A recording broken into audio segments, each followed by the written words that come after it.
Hello everyone, how are you doing? I hope you're doing well. Well, I'm going to read from my book, Simple Abundance, a Daybook of Comfort and Joy.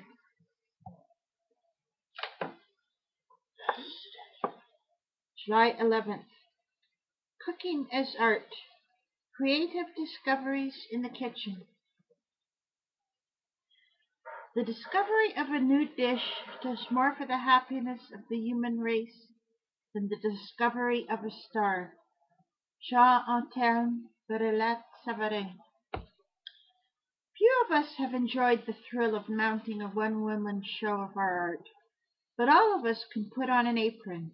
Tonight, instead of thinking of dinner as just another obligation, think of it as an opportunity for jump-starting your creativity. Cooking is one of the best ways for your authentic self to remind your conscious self that you are an artist. Like the union of canvas and pigment, cooking is alchemy, a work of wholeness in progress. A paring knife can be as creative as a paintbrush. Scraping, slicing, shredding, stirring, simmering, sauteing are all sleights of hand that switch your conscious mind onto artistic automatic pilot. Once the conscious mind is distracted, the creative mind takes over, even if you aren't aware of it. Whenever I don't know what to do, whether it's writing or living, I seek discoveries in the kitchen, such as trying to recreate a great dish I enjoyed somewhere else. The worst that can happen is that the experiments flop and we end up eating sandwiches before bed.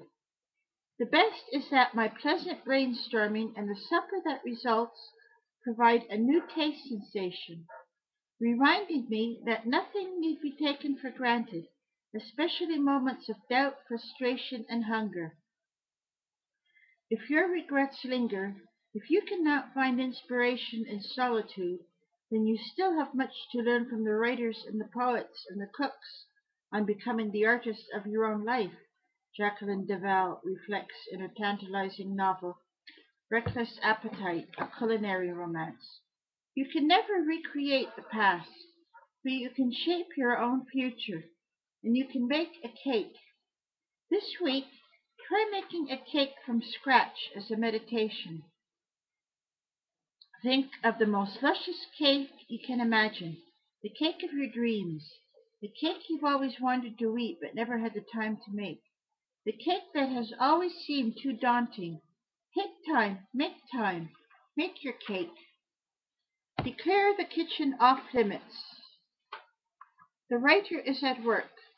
Slowly, carefully, and mindfully gather together the raw materials for your creation: flour, eggs, milk, baking powder, baking soda, salt, spices, and sugar. If something is perplexing you at the moment, see the situation as simply an ingredient in a great recipe that's real life. Each ingredient makes its own authentic contribution to the whole, yet each ingredient changes. The salt and the sugar become one, transformed by the four elements of the universe: fire in the oven, water from the tap, earth in the grain, the air embracing all.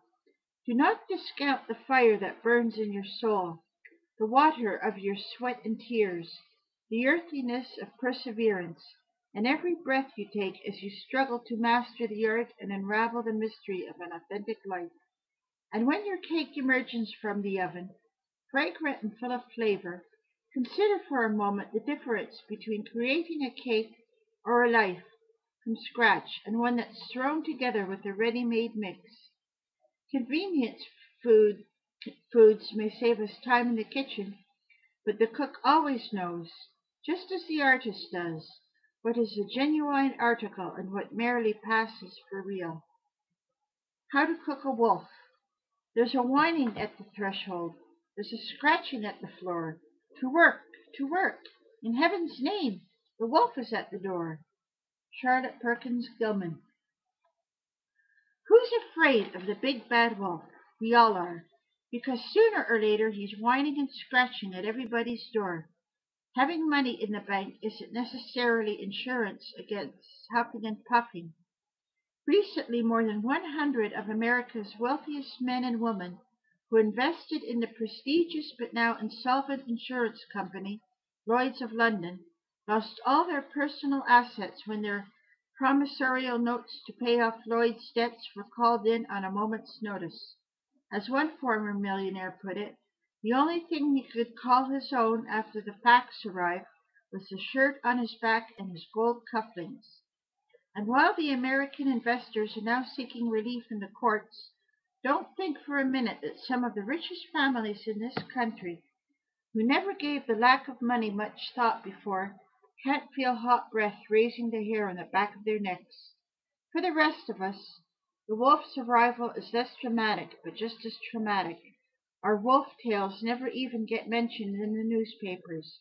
A sudden loss of job that puts a mortgage in jeopardy, a family business that goes under, an elderly parent forced to turn over his house to Medicaid to pay for long-term care, the unexpected expense of infertility and adoption, the bill payable when services are rendered that proves veterinary medicine is now state of the art, the roof that needs to be repaired, the termites in the basement, the 8-year-old car that finally can't be resuscitated.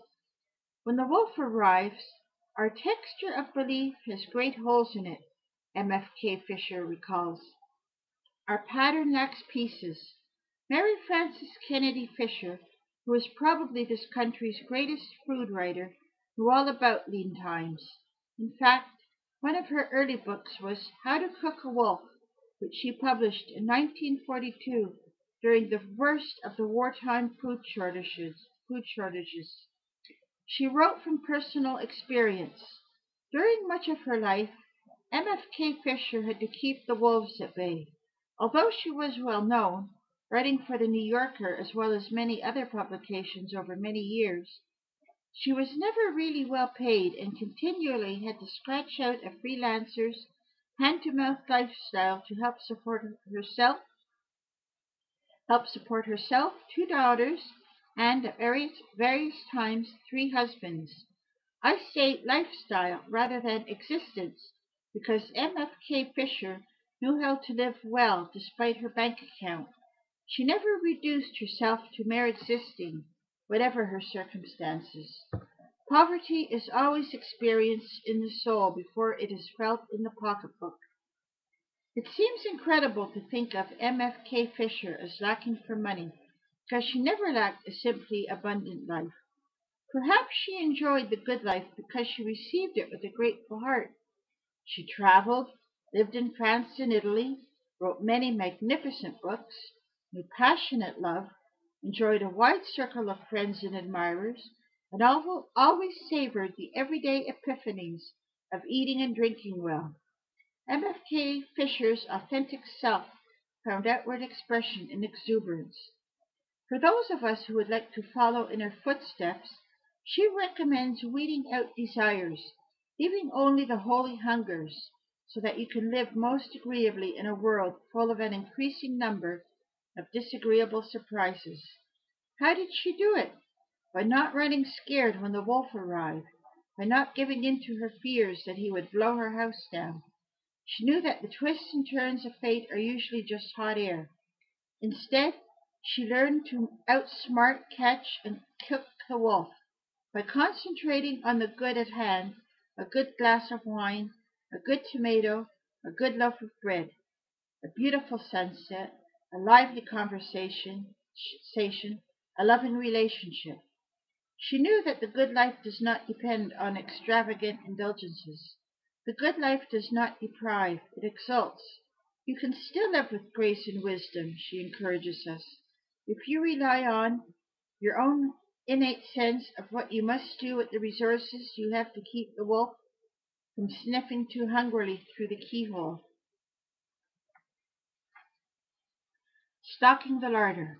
Cooking, yes, and living become simpler rites this month. I have made a list of satisfactory meals planned around only one cooked dish. This list is hung on the door of my kitchen cabinet for reference. When I am lacking in ambition, I do not wonder what to have for dinner. Nell B. Nichols, Woman's Home Companion, July 1925. One of my favorite literary domestics is Nell B. Nichols, a columnist for Woman's Home Companion during the 1920s, 1930s, and 1940s. Before Martha Stewart, America had Nell Nichols. There was nothing she couldn't do, but Nell's great gift was that she never made you feel inept. You knew if you followed her blithe instructions carefully, you could also experience domestic bliss. Nell cooked, canned, cleaned, organized from broom closet to basement with cheerful elan. She tried out new gadgets like the vacuum cleaner and deemed it a valuable friend. But she also cherished old traditions, like bleaching white linens by drying them in the summer sunlight. Reading her columns is like being spoon-fed black cherry pudding, soothing, comforting, completely satisfying, yet a bit piquant. After an hour with Nell, I always want to bob my hair, slip into a simple drop waist cotton chemise, tie in a checked apron with a bow, and listen to Scott Joplin on the wireless as I dye unbleached muslin curtains to pretty up the attic windows. During the decades that Nell Nichols reigned as queen of the home front, efficiency was the buzzword in the women's magazines. Women were exhorted to consider homemaking not only an art the way their Victorian mothers had, but as a science, home economics. One bit of wisdom for which I will be eternally grateful to Nell is her plea that women can more to work less in the kitchen. Two home caring tasks that consume a great deal of creative energy each week are grocery shopping and meal preparation. I've created simple abundance strategies for stocking the larder that can help you reclaim a sense of control when cooking. The first is to create a master grocery list. This task will take you only about an hour and will return an abundance of time in the future.